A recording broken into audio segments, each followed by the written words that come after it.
ઓમ ગણેશ હર હર મહાદેવ।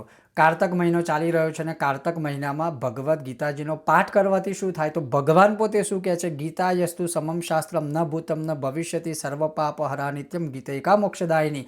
કોઈ પણ મનુષ્ય જો કારતક મહિનામાં ભગવદ્ ગીતાજીનો પાઠ કરે છે અથવા તો કરશે અને ફક્ત આખા ભગવદ્ ગીતાજીનો પાઠ નહીં, ખાલી એક અધ્યાયનો પાઠ પણ જો કરશે તો ઘોર નરકમાંથી એ મનુષ્ય મુક્ત થશે। કેવી રીતે? તો જે જળ નામના બ્રાહ્મણની કથા છે અને એ જળ બ્રાહ્મણ આ રીતે આ ભગવદ્ ગીતાજીના પાઠથી મુક્ત થાય છે, એ જ રીતે મુક્ત થશે। અને એટલું જ નહીં, ભગવાન શું કહે છે કે 7 સમુદ્ર સુધીના પૃથ્વીનું દાન કરવાથી જે ફળ પ્રાપ્ત થાય એ આ કારતક મહિનાની અંદર શ્રીમદ ભગવદ્ ગીતાજીના પાઠથી, એક અધ્યાયના પાઠથી કે એક શ્લોક માત્રના પાઠથી તમને આ ફળ પ્રાપ્ત થઈ શકે। એટલે ભગવદ્ ગીતાજીનો પાઠ અને સાથે સાથે વિષ્ણુ સહસ્ત્રનો પાઠ આખા કારતક મહિનામાં ભગવાન હરિને બહુ જ વહાલો છે।